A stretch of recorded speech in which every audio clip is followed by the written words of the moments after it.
Di kehidupan sebelumnya, saat penculik menerjang pada detik itu, saya menyelamatkan kakak saya, Arif Santoso. Tetapi saya sendiri yang akhirnya diculik. 15 tahun kemudian, saya ditemukan oleh orang tua kandung saya. Tetapi tidak pernah merasakan kasih sayang keluarga seharipun. Saya malah berulang kali dijebak dan difitnah oleh Siti Nurhaliza, anak angkat keluarga. Arif Santoso selalu bergandengan tangan dengan Siti Nurhaliza, memandang saya dengan jijik. "Adikku selamanya hanya Siti," katanya. Sesuai keinginan Siti, saya akhirnya dibunuh olehnya. Ketika saya membuka mata lagi, saya kembali ke hari ketika penculik itu muncul. Arif Santoso yang berusia 6 tahun, tampak panik dan menangis, berteriak, "Adik, tolong aku!" Namun, berbeda dari kehidupan sebelumnya, saya tidak berlari menolongnya.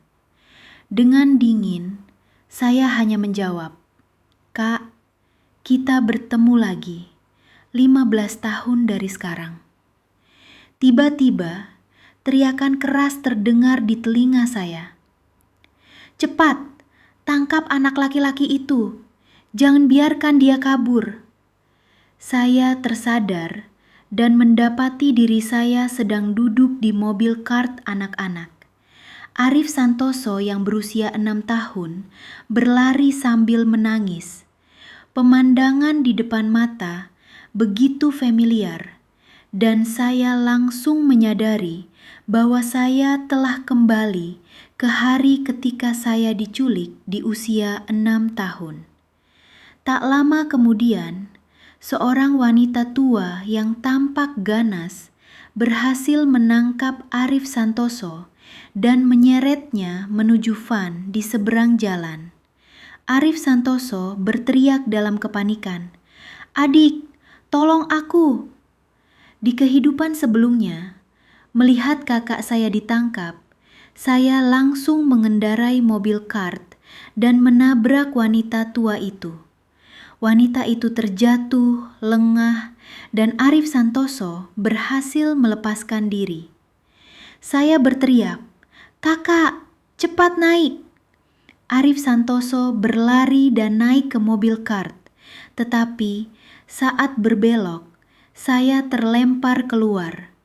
Wanita tua yang marah itu bangkit dari tanah dan menangkap saya.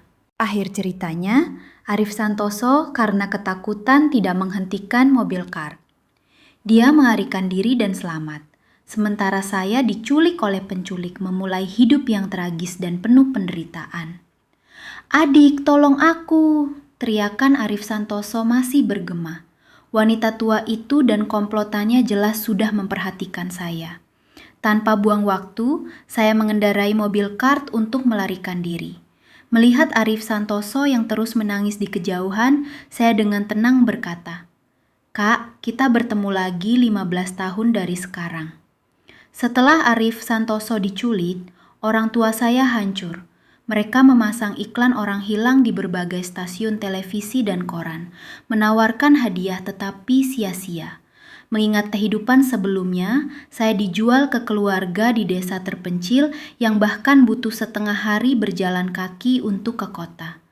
Nasib Arif Santoso pasti tak jauh lebih baik. Meski saat ini orang tua saya sangat sedih, hati mereka seperti tersayat. Tak apa, mereka akan melupakannya. Sama seperti di kehidupan sebelumnya, ketika mereka kehilangan saya, anak kandung mereka juga sangat berduka, hidup seperti tak berarti. Kemudian, karena kerinduan yang mendalam, mereka mengadopsi seorang anak perempuan.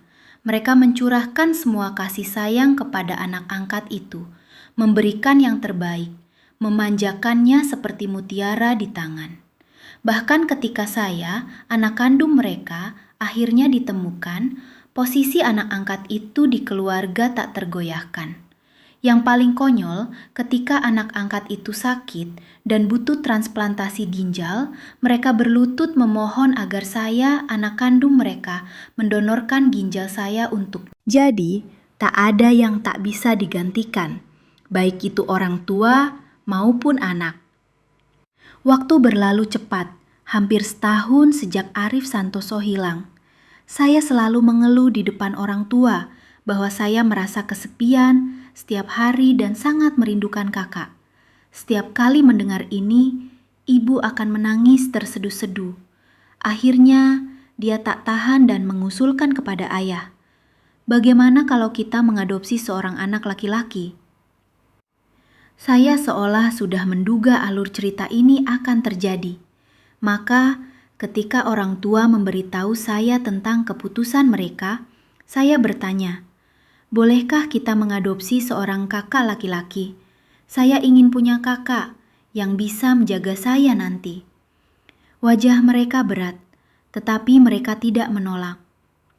Karena akan mengadopsi kakak, tentu saja harus atas persetujuan saya. Orang tua membawa saya ke banyak panti asuhan, melihat banyak anak laki-laki seusia, tetapi saya tidak puas dengan siapapun. Hari itu, kami tiba di sebuah panti asuhan yang letaknya agak terpencil, dengan lingkungan yang kurang baik. Setelah berkeliling, saya belum menemukan orang yang saya cari, dan kami bersiap untuk pergi. Kepala panti yang gemuk menyarankan kepada ibu untuk mengadopsi seorang anak perempuan, mengatakan bahwa ada seorang gadis seusia saya yang sangat penurut, sopan dan cerdas. Mungkin karena sudah lama kelelahan bolak-balik untuk urusan ini, ibu setuju untuk bertemu dengannya. Ketika gadis itu keluar, saya terpaku di tempat. Itu dia, Aisyah Rahma, anak angkat yang di kehidupan sebelumnya dianggap seperti mutiara oleh orang tua saya. Dia tampak terkejut melihat saya. Senyum manisnya berubah menjadi ekspresi kaget, dan dia berseru, "Kenapa begini?" Kami saling berhadapan dengan tegang. Ibu menggosok keningnya dan bertanya kepada kepala panti, "Ibu Dewi, ini gadis yang tadi ibu ceritakan?" Kepala panti, Ibu Dewi tampak canggung. "Maaf, Nyonya Sari, mungkin Aisyah agak terkejut karena pertama kali bertemu kalian." "Aisyah, ini adalah Bapak dan Nyonya dari grup Makmur Jaya. Jangan kurang sopan." Aisyah Rahma sepertinya tersadar. Segera mengubah ekspresinya menjadi sangat hati-hati dan sopan.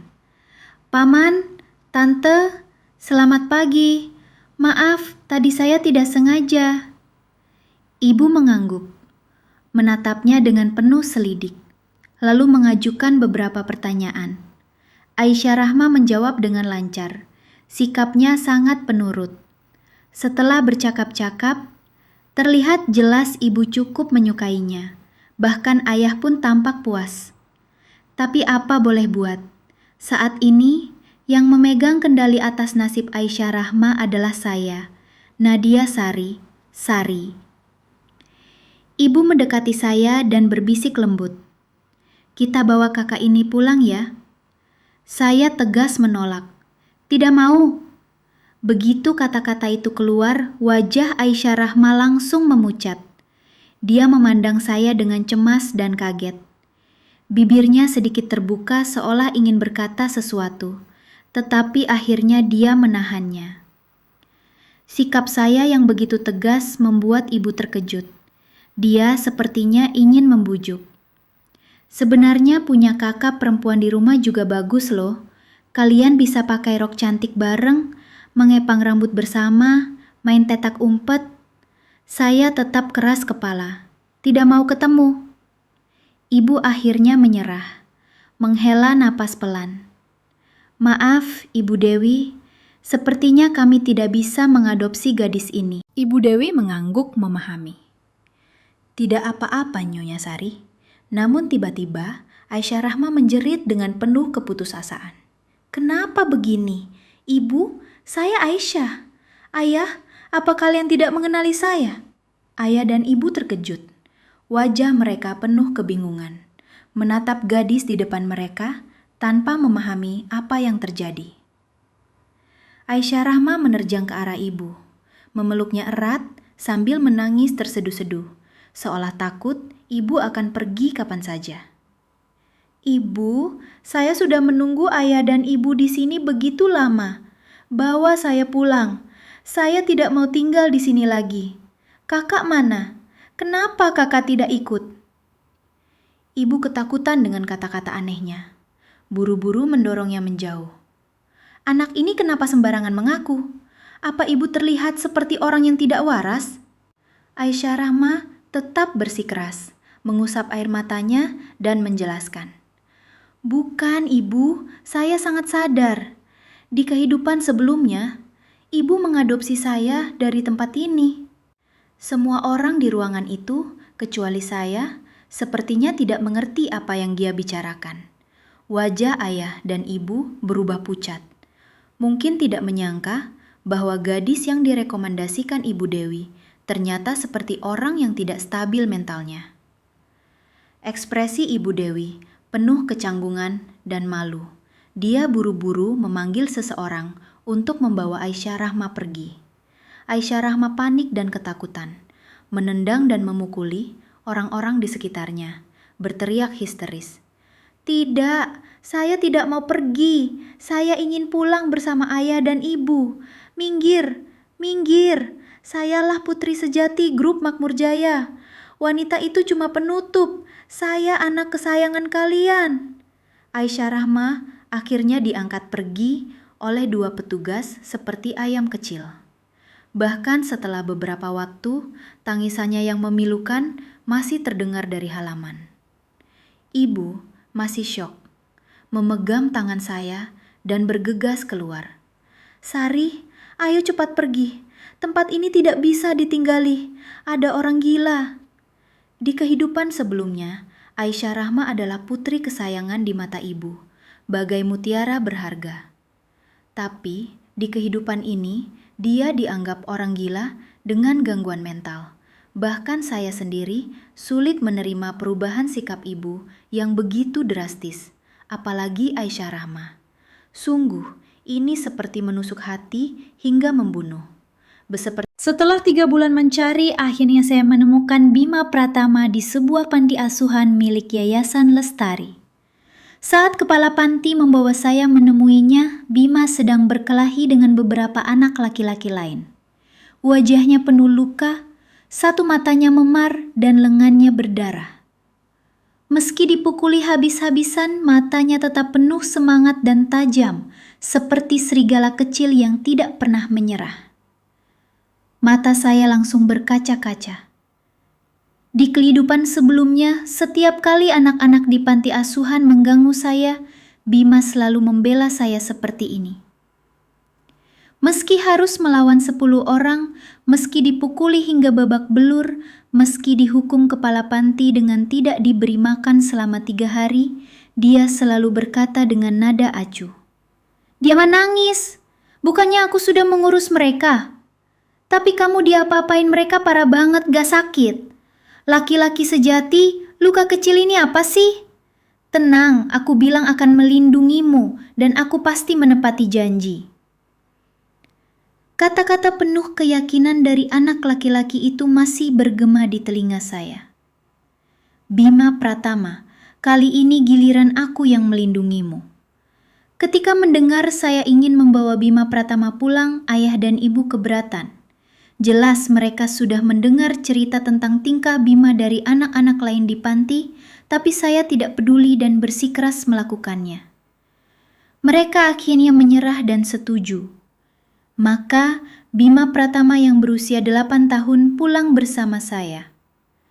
Melihat ruang tamu megah keluarga Sari, lampu kristal mewah yang berkilau, dan karpet Persia yang lembut, dia tampak canggung, secara tidak sadar menyembunyikan lengan bajunya yang compang-camping ke belakang. "Kenapa kalian mengadopsi saya?" tanyanya. Saya membawanya ke kamar di lantai 2, membuka tirai tebal. Jendela besar memungkinkan cahaya matahari masuk, menyelinap melalui pohon ginkgo di luar, menciptakan bayangan berbintik-bintik. Saya berbalik dan tersenyum hangat kepadanya. Karena di kehidupan ini, giliran kita berdua menjalani hari-hari yang indah. Dia tentu saja tidak mengerti, hanya memandang saya dengan bingung. "Siapa ini?" Bima Pratama menunjuk bingkai foto di rak buku. "Itu Arif Santoso, di foto saat ulang tahunnya yang ke-6 tahun lalu sedang duduk di mobil mainan," jawab saya. "Bukan siapa-siapa." Saya mengambil bingkai itu dan tanpa ragu membuangnya ke tempat sampah. Ingat, di kehidupan sebelumnya Arif Santoso pernah berkata dengan dingin bahwa dia hanya akan menganggap Aisyah Rahma sebagai adiknya. Baiklah, di kehidupan ini saya juga tidak membutuhkan kakak seperti dia. Sebentar kemudian, Bima Pratama menatap saya lagi.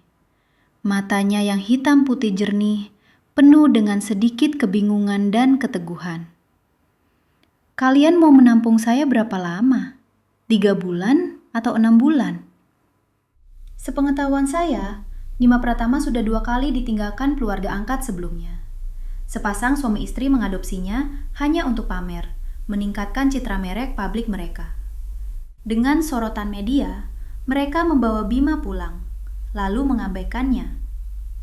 Meski dipukuli hingga babak belur demi bisa bersekolah dan tidak diejek sebagai anak yatim, Bima yang baru berusia 5 tahun menahan semuanya. Kemudian, anak gemuk dari keluarga itu semakin keras memukulinya, bahkan mendorongnya dari tangga lantai 2. Ketika pabrik keluarga itu bangkrut, mereka mengembalikan Bima ke panti asuhan. Sebelum pergi, Bima yang tak tahan lagi bertarung sengit dengan anak gemuk itu, membuatnya menangis terseduh-seduh. Sejak saat itu, Bima menyadari bahwa untuk tidak diintimidasi, hanya kepalan tangan yang bisa menyelesaikan masalah. Sekitar setengah tahun kemudian, sepasang suami istri parubaya yang kondisi ekonominya biasa saja memperlakukannya cukup baik, setidaknya tanpa kekerasan. Namun, kedamaian itu tak berlangsung lama. Ketika istri hamil, pasangan itu tanpa banyak berpikir mengembalikan Bima ke panti asuhan. Setelah itu, hati Bima mati. Dia tidak lagi berharap diadopsi. Temperamennya semakin keras, sering bertengkar, dan menyendiri. Hingga 2 tahun kemudian, saya muncul di panti asuhan. 2 anak yang sama-sama diasingkan perlahan menjadi teman.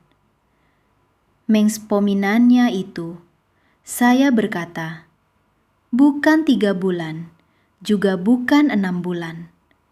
Kamu bisa tinggal di rumah ini selamanya, sampai kamu sendiri ingin pergi." Dia memandang saya dengan ragu. Matanya yang hitam berkilau seperti bintang di langit malam. Dan untuk waktu yang lama, dia tidak berkata apa-apa. Meski awalnya ayah dan ibu menolak saya membawa Bima Pratama pulang, kebenaran segera terbukti. Tidak ada yang lebih tahu dari saya betapa cerdasnya Bima. Hanya 3 kali les piano, dia sudah bisa memainkan lagu populer dari ingatan. Setelah 2 bulan les catur, gurunya sudah bukan tandingannya. Dalam hal pelajaran sejak kelas 3, dia sudah membaca buku matematika kelas 5, dan nilai bahasa Indonesia serta Inggrisnya tidak pernah di bawah 100. Senyum di wajah ayah dan ibu semakin sering muncul, terutama saat mendengar pujian dari guru-guru tentang Bima. Mereka mendidiknya seperti mendidik saya, mendaftarkannya ke kelas-kelas yang dia minati, mengajaknya ke pesta-pesta elit, memperkenalkannya dengan anak-anak sebaya, dari keluarga kaya dan berpengaruh. Bima Pratama tampan, berprestasi, meski sedikit angkuh, tapi itu tidak mengurangi pesonanya. Beberapa tokoh penting bahkan mulai merencanakan perjodohan untuk putri mereka dengan ayah saya. Ayah senang di hati, tapi menolak dengan halus karena Bima masih terlalu muda. Sejak itu, ayah dan ibu semakin memperhatikan Bima, lebih ketat dalam pendidikannya dan memperlakukannya sama seperti saya, anak kandung mereka. Saya dan Bima juga menjadi akrab seperti di kehidupan sebelumnya. Suatu hari sepulang sekolah, tiba-tiba seseorang melintas di tengah jalan, membuat Pak Joko, sopir kami, panik dan membanting setir. Mobil kehilangan kendali dan meluncur ke sisi lain. Bima Pratama dengan cepat menerjang dan memeluk saya erat, melindungi saya. "Berhenti!" Terdengar suara keras. Mobil menabrak taman di pinggir jalan. Bima Pratama dengan cemas memeriksa tubuh saya. "Kamu tidak apa-apa?" Saya menghela napas, menggeleng. "Tidak apa-apa. Untungnya cuma bagian depan mobil yang rusak." Kami bertiga selamat. Wajah Pak Joko memucat. Dia marah-marah turun dari mobil, tapi mendapati seorang gadis kecil berdiri di seberang. Pak Joko berkata, "Itu Aisyah Rahma." Gadis itu tampak gembira. "Adik, kamu tahu betapa berbahayanya tadi.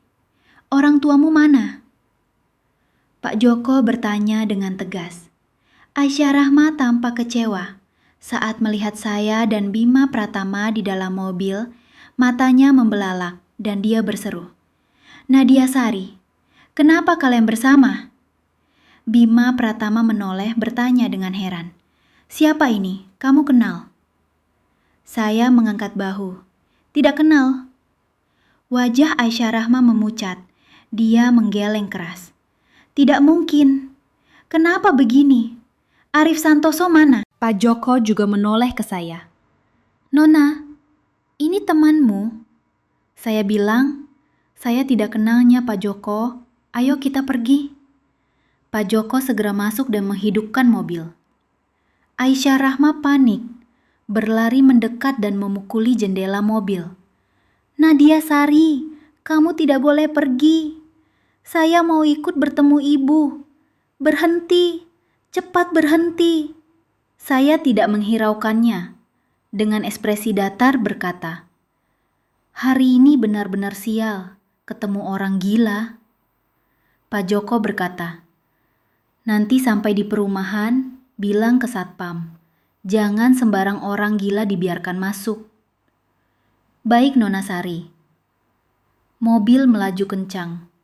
Aisyah Rahma dengan wajah penuh keputusasaan mengejar sambil berteriak di belakang. Sesampainya di rumah, saya menceritakan kejadian di jalan kepada ibu sambil menepuk dada karena masih merasa was-was. Hampir saja terjadi kecelakaan. Untung selamat. "Ibu, apa gadis itu benar-benar gila? Kok dia bisa tahu rumah kita?" Ibu jelas juga ketakutan. Dengan marah, dia menelpon Ibu Dewi. Di ujung telepon, Ibu Dewi dengan hati-hati meminta maaf berkali-kali, mengatakan bahwa mereka sudah mengirim orang untuk mencari Aisyah Rahma dan akan segera membawanya pergi. Barulah masalah ini selesai. Tak lama kemudian, bisnis perusahaan di Eropa mengalami masalah dan ayah berencana segera berangkat ke sana. Dia berkata kepada ibu, "Kali ini mungkin akan lama, bisa 2 tahun, mungkin 3 tahun. Maksudnya dalam waktu dekat, dia tidak akan bisa kembali ke Indonesia karena urusan cabang perusahaan."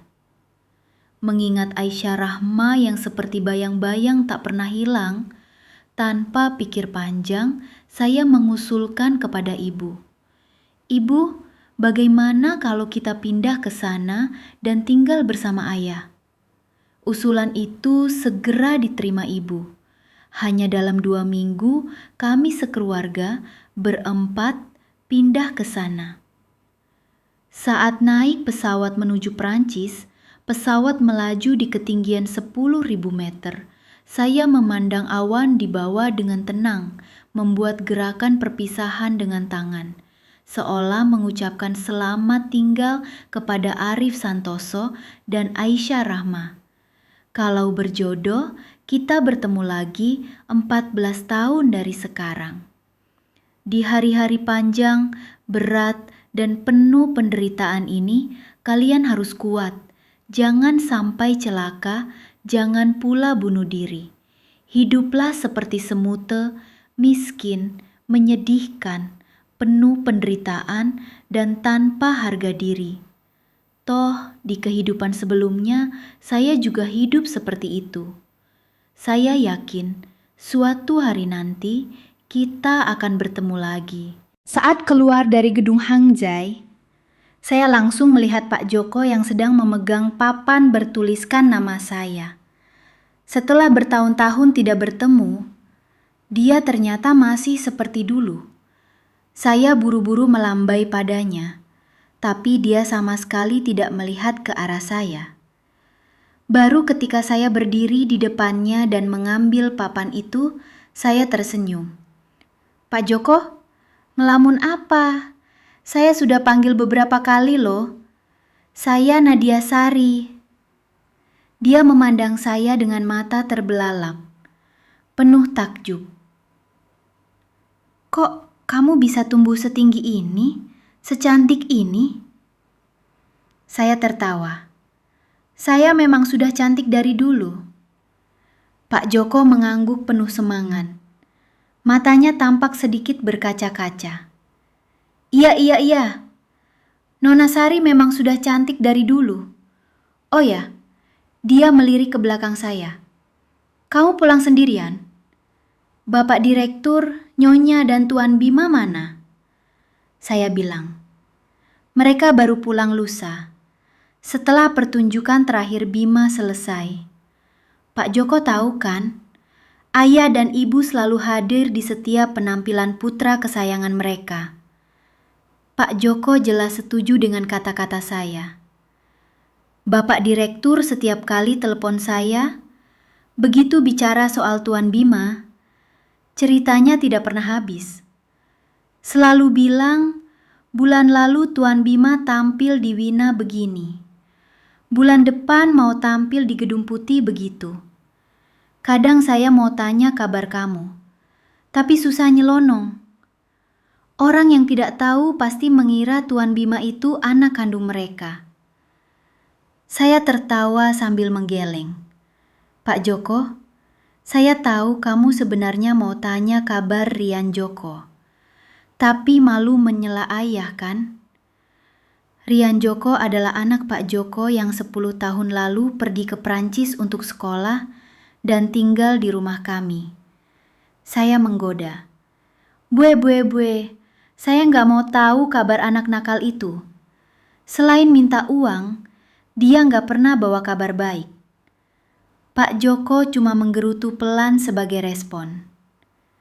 Di perjalanan pulang, saya memperhatikan bahwa di sisi barat kota dipenuhi poster besar Bima Pratama. Pianis jenius kembali ke tanah air setelah 14 tahun. Konser perdana resmi diluncurkan. Gimik ini jelas sangat menarik. Rumah lama kami sudah dijual. 3 tahun lalu, ayah membeli sebuah villa di puncak bukit di pinggiran kota dengan pemandangan yang sangat indah. Renovasinya baru selesai tahun lalu, dan ini pertama kalinya saya menginjakan kaki di sana. Dekorasinya sangat bagus, hampir seperti kamar impian saya. Sebelum renovasi, saya dan Bima Pratama menggambar ratusan sketsa untuk merancang rumah yang paling sempurna dan nyaman, agar ayah dan ibu betah tinggal saat pulang ke Indonesia. Pak Joko mulai mengomel lagi. "Nona Sari, kenapa kalian suka tinggal di tempat setinggi ini? Pemandangannya sih bagus, tapi kalian anak muda harus hati-hati nyetir. Jalan di sini berkelok-kelok, di bawahnya tebing curam. Jangan sekali-kali ngebut, Mengerti? Saya menjawab, mengerti Pak Joko. Saat sedang berendam, saya mendengar telepon berdering di luar. Karena kelelahan setelah penerbangan, saya malas mengangkat. Tapi orang di ujung sana sangat gigih. Setelah berdering hampir 10 menit, saya terpaksa bangun untuk mengangkatnya. Sari, lagi apa? Suara lembut dan hangat Bima Pratama terdengar di telinga saya. Saya membungkus diri dengan jubah mandi, bersandar malas di sofa. Tuan muda, saya sedang berendam. Ada apa sih? Harus telepon sekarang juga? Telepon terdiam sejenak. Suara Bima Pratama terdengar sedikit lelah. Saya sudah pesan tiket untuk lusa. Kayaknya latihan piano akhir-akhir ini bikin capek.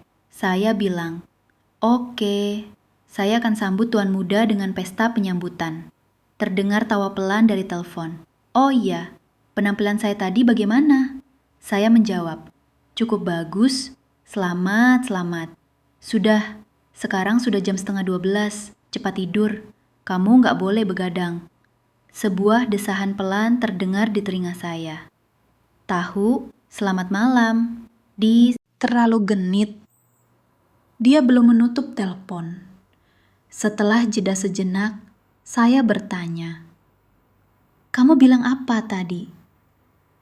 "Selamat malam," kalimat berikutnya. "Aku cinta kamu kan?" Telepon kembali sunyi, seolah napasnya tertahan. Saya tertawa.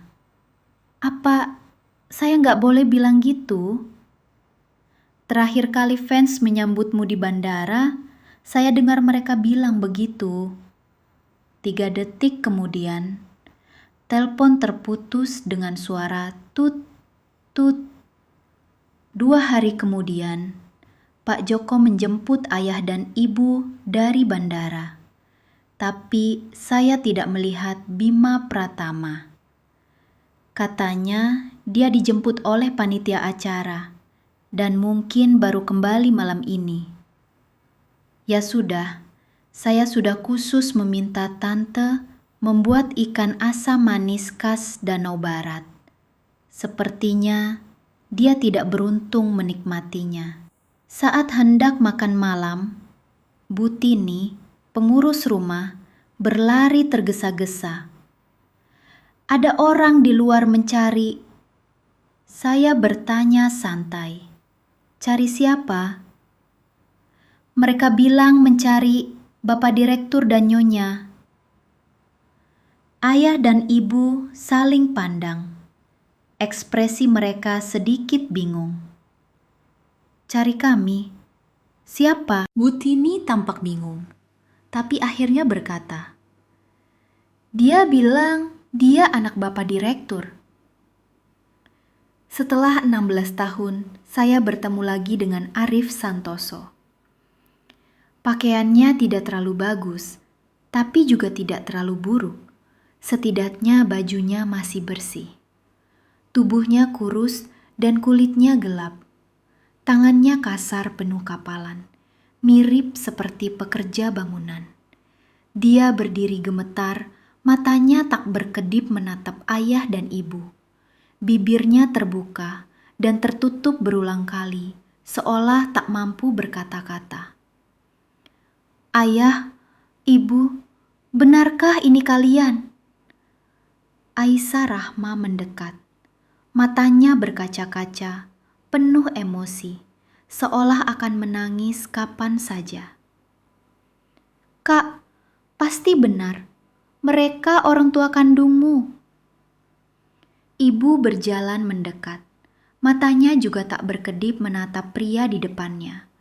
Lalu perlahan berkata, "Kamu Arif." Air mata Arif Santoso akhirnya jatuh. Dia menangis terseduh-seduh. "Ibu, saya Arif. Saya Arif. Selama bertahun-tahun, saya selalu mengingatkan diri untuk tidak melupakan nama asli saya, supaya suatu hari ibu bisa mengenali saya. Ibu, akhirnya saya menemukan kalian." Ibu menangis seperti hujan, terseduh-seduh. Bahkan ayah yang selalu tegar Tak kuasa menahan air mata di saat ini. Ibu tersandung-sandung berlari ke arah Arif Santoso, memegang wajahnya. "Kamu benar-benar Arif, anakku. Ayah, ayah!" Ayah dan anak itu berpelukan sambil menangis. Seketika ruang tamu dipenuhi isak tangis. Saya sempat berpikir, haruskah saya juga memainkan emosi, ikut-ikutan berpelukan dan menangis dengan kakak saya? Tapi setelah berusaha keras, tidak setetes air mata pun keluar. Jadi saya urungkan. Malahan saya merasakan kepuasan, seperti dendam yang terbalas. Ingat, di kehidupan sebelumnya saat saya dibawa kembali ke keluarga Sari, Arif Santoso mengenakan kemeja biru sederhana dan celana panjang gelap. Tatapannya penuh kesombongan, mirip bos besar di drama televisi. Dia berdiri di tangga, memandang saya dari atas dengan angkuh. Seluruh tubuhnya memancarkan sikap dingin yang menjaga jarak. "Ayah, Ibu, apa dia benar-benar Nadia Sari? Kalian tidak salah orang kan?" Meski ayah sudah mengiyakan, raut muka Arif Santoso tetap jelas-jelas menunjukkan jijik. Aisyah Rahma yang mengenakan gaun kecil Chanel mendekat dengan wajah tidak senang. "Kak, dia benar-benar adik kandungmu." Melihat Aisyah Rahma cemberut, Arif Santoso tersenyum, mengusap kepalanya seperti membelai anak anjing. "Bodoh, adikku selamanya cuma kamu." Saya memegang ujung baju, merasa canggung dan tak nyaman menyaksikan mereka berdua tertawa dan bercanda seperti kakak adik. Meski berdiri di ruang tamu, saya merasa seperti terjebak dalam debu. Mengingat Arif Santoso yang dulu begitu angkuh dan berlagak di kehidupan sebelumnya, lalu melihat pria kurus, berkulit gelap dan tak menonjol yang kini berdiri di depan saya, bahkan tingginya lebih pendek belasan sentimeter dari kehidupan sebelumnya, paling cuma 1,70 meter. Saya tahu ini pasti karena hidupnya terlalu pahit, kekurangan gizi. "Kamu Nadia Sari." Setelah isak tangis mereda, Arif Santoso akhirnya memperhatikan saya. Saya tersenyum sopan kepadanya. Dia mendekat, menatap saya dalam-dalam dari ujung kepala hingga kaki. Dengan pandangan yang entah bagaimana, terasa sangat tidak nyaman. "Lama tidak bertemu," katanya dengan nada dingin. "Benar-benar lama tidak bertemu. Sudah 16 tahun penuh sejak kita berpisah," jawab saya. Takdir memang memiliki caranya sendiri untuk mengatur segalanya. Hanya saja, saya menunda waktu reuni kami selama 1 tahun karena urusan sekolah terlalu sibuk dan kelulusan adalah prioritas. "Lama tidak bertemu, kakak," kataku. Arif Santoso mengangguk. Entah apa yang dipikirkannya. "Oh ya, ayah, ibu, perkenalkan. Ini adik angkatku, namanya Aisyah Rahma," katanya. Keduanya memang benar-benar saling mencintai, tapi dalam hubungan kakak adik. Bedanya, di kehidupan sebelumnya, mereka adalah duo kaya raya. Sedangkan di kehidupan ini, mereka jadi duo kakak adik yang miskin. Tanpa setelan mewah Chanel, Aisyah Rahma tidak lagi memiliki pesona memikat dan aura kemewahan seperti di kehidupan sebelumnya. Sebaliknya, kulitnya kasar, wajahnya kekuningan, tubuhnya kurus kering, dengan rambut lurus yang kusam. Meski pakaiannya baru, jelas-jelas murahan. Total nilainya mungkin tak sampai 100.000. Bahkan anak perempuan pembantu rumah kami terlihat lebih anggun daripada dia. Saat pandanganku beralih kepadanya, aku bisa melihat dia membenciku. Sangat membenciku. Aku tidak sulit memahaminya. Bagaimanapun, akulah penyebab hidupnya yang tragis, penuh penderitaan dan miskin di kehidupan ini. Toh, dia hampir saja diadopsi oleh ayah dan ibu. Terserahlah, sebesar apapun kebenciannya padaku, itu tak sebanding dengan kebencianku padanya dan Arif Santoso di kehidupan sebelumnya. Saat mereka menculikku ke rumah sakit dan memaksaku mendonorkan ginjal. Saat itu, aku terbaring di ranjang rumah sakit. Hidupku seperti neraka, penuh rasa sakit yang tak tertahankan. Aku membenci Arif Santoso, membenci Aisyah Rahma, membenci ayah dan ibu. Aku membenci mereka semua. Jika bisa memilih, aku ingin menghancurkan mereka semua, lenyap bersama dalam abu. Tapi apa gunanya? Tidak ada gunanya sama sekali. Setelah operasi, musuhku pulih sehat. Seluruh keluarga bahagia. Sementara aku, karena luka operasi yang tidak sembuh baik, terinfeksi, tubuhku semakin memburuk. Ginjalku gagah, dan dalam 2 tahun, aku meninggal. Ayah dan ibu jelas belum ingat bahwa Aisyah Rahma adalah anak yang hampir mereka adopsi waktu kecil dulu. Pak Liang dengan penuh semangat mengucapkan terima kasih kepada Aisyah. Terima kasih karena telah membantu menemukan anak kami. Terima kasih karena selama ini saling mendukung dan menjaga Arif. Kami dengan senang hati mengundangmu untuk tinggal di sini. Tak ada usaha tanpa hasil. Aisyah Rahma pasti berusaha keras membawa Arif Santoso ke sini. Bukan hanya demi mendengar kata-kata itu.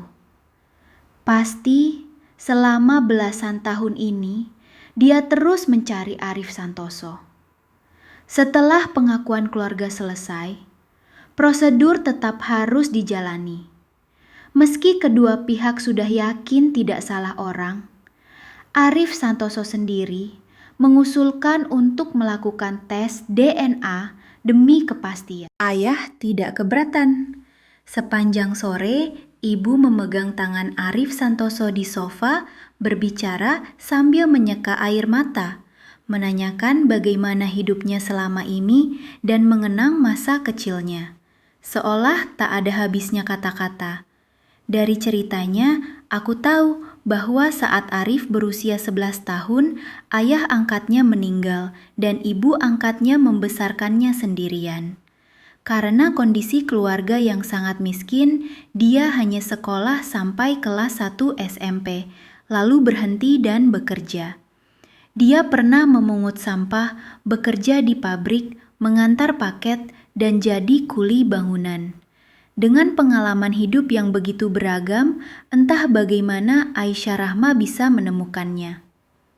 Mendengar anaknya tidak lulus SMP, mata ibu kembali memerah. Ayah duduk di samping tanpa berkata apa-apa. Saat suasana hening, tiba-tiba terdengar suara dari luar halaman, sepertinya ada mobil yang masuk. Tak lama kemudian, langkah kaki terdengar di ruang tamu. Seorang pria tinggi dengan koper sederhana masuk. "Ayah, ibu, kenapa kalian semua duduk di sini?" tanya Bima Pratama. Bima Pratama melepas kacamata berbingkai emas dari hidungnya, memperlihatkan wajah tampan yang bersinar di bawah lampu. Dia memandang kami yang duduk di sofa dengan heran. "Anakku pulang!" Ibu tiba-tiba berdiri. Ekspresinya malah tampak panik. Ayah juga terlihat gelisah. "Sudah makan? Lapar enggak? Mau Tante Lina masakan camilan malam?" Ibu tanpa sadar menjauh dari Arif Santoso, mendekati Bima Pratama, dan mengeluarkan rentetan pertanyaan penuh perhatian.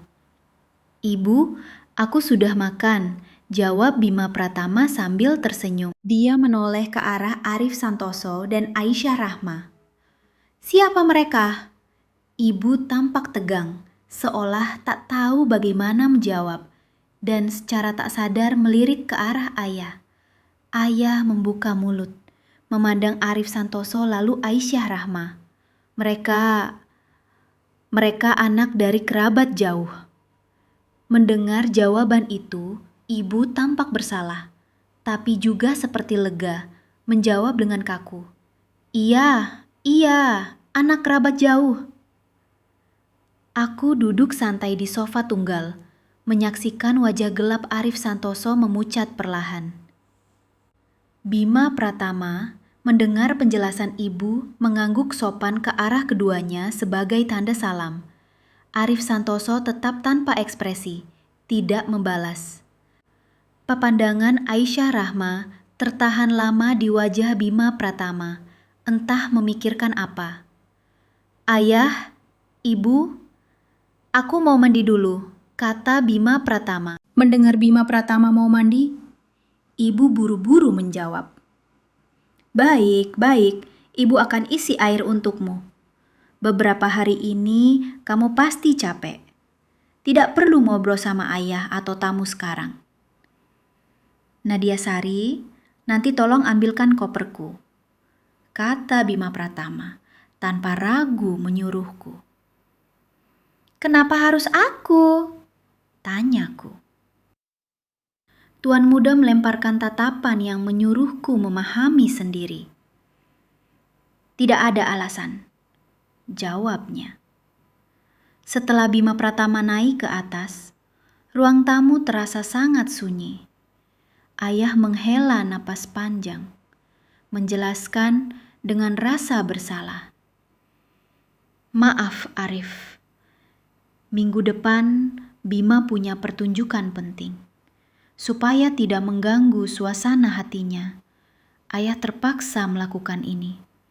Begitu pertunjukan selesai, ayah akan jujur padanya. Benar, Arif. Kamu tidak marah sama ayah dan ibu kan? Tanya ibu hati-hati, sepertinya menyadari tindakannya tadi terlalu berlebihan. Tapi, kalau situasi tadi terulang, kemungkinan besar mereka akan tetap melakukan hal yang sama. Orang tua selalu menyukai anak yang cemerlang dan bisa dibanggakan, bukan? Soal ini, pengalamanku di kehidupan sebelumnya sangat mendalam.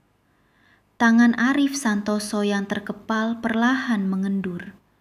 Dia menatap ibu, matanya yang tadinya suram kembali jernih. Tentu saja tidak, Ibu. Aku mengerti, katanya. Mendengar itu, ibu tampak lega. Syukurlah, ucapnya. Aku diam-diam mencemooh kepolosan ibu. Kehilangan kasih sayang orang tua kandung selama 16 tahun karena orang asing, tak ada yang bisa menerima itu dengan lapang dada. Seperti aku di kehidupan sebelumnya, dan Arif Santoso di kehidupan ini.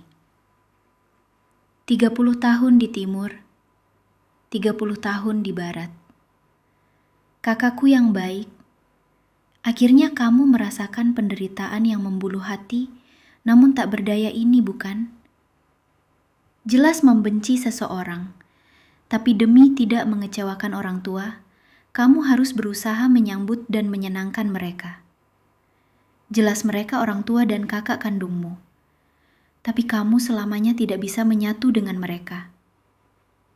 Di meja makan, mereka adalah keluarga berempat, sementara kamu cuma orang asing.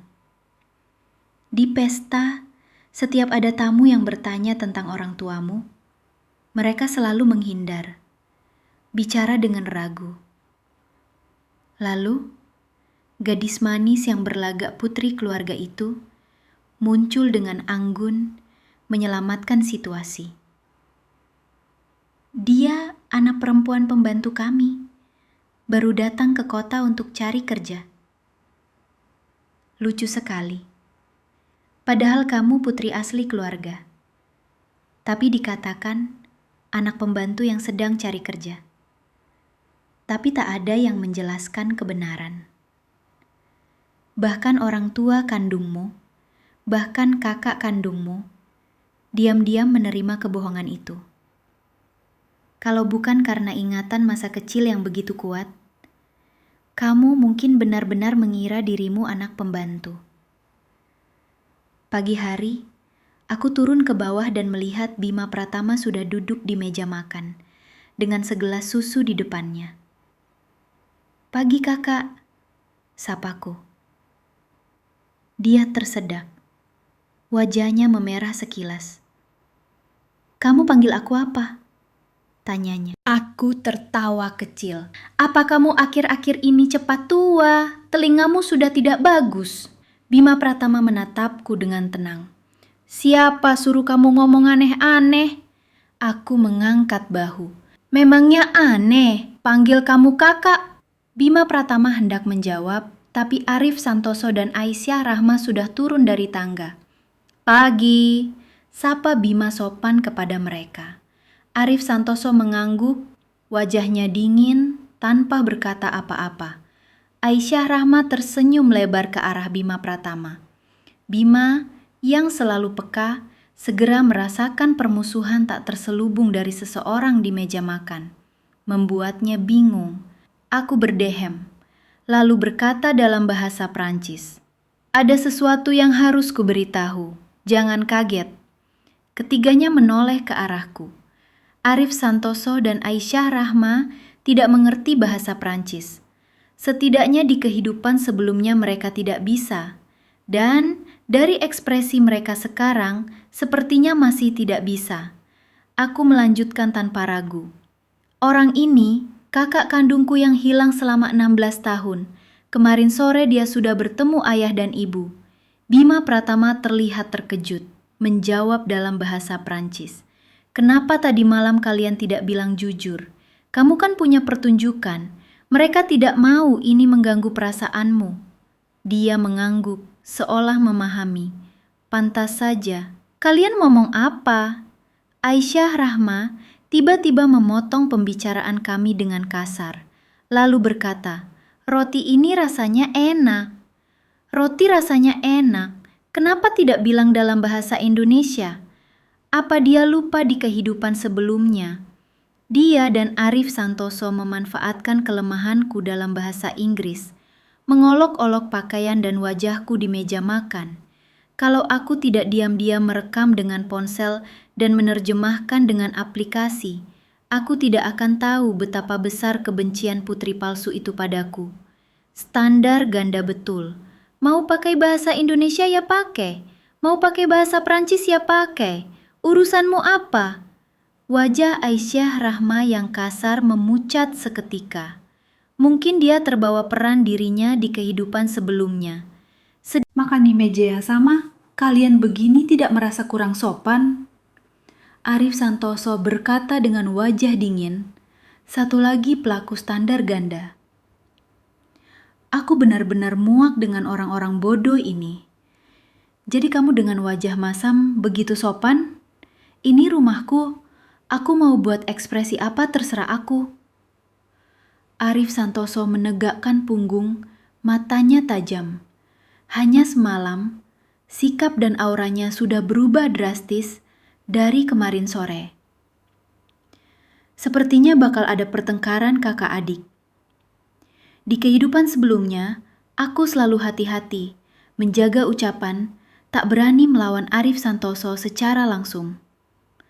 Hingga dia memaksaku ke rumah sakit untuk mendonorkan ginjal, barulah aku memutuskan hubungan dengannya. Tapi apa gunanya? Dia tanpa berkedip memerintahkan dokter untuk mengoperasiku. Bagus, di kehidupan ini kita sama-sama punya dendam. Mari balas dendam dan selesaikan keluhan. Ini juga rumahku. Aku mau bicara apa terserah aku. Kalau kalian tidak mengerti, salah siapa? Kalau dulu kamu tidak penutup dan kabur sendirian, apa aku akan jatuh ke titik ini? Arif Santoso tiba-tiba memukul meja, menatapku dengan mata membara, akhirnya mengeluarkan isi hatinya. "Kamu tahu betapa sengsaranya hidupku selama ini? Saat aku dipukuli setengah mati oleh penculik, kamu di mana? Saat aku di desa memberi makan babi dan ayam, kamu di mana? Saat aku putus sekolah di usia 12 tahun dan memungut sampah di jalan, kamu di mana? Saat aku tidur di kolong jembatan, kamu di mana? Saat aku di lokasi bangunan dan kaki tertusuk paku, kamu di mana? Di akhir kata-katanya, Arif Santoso berteriak histeris, emosinya meledak, air liurnya berhamburan. Sarapan jadi tidak bisa dimakan. Meja makan ini pun sepertinya harus dibuang, penuh air liur. Dengan jijik, aku mengusap air liur yang mengenai pergelangan tanganku dengan tisu.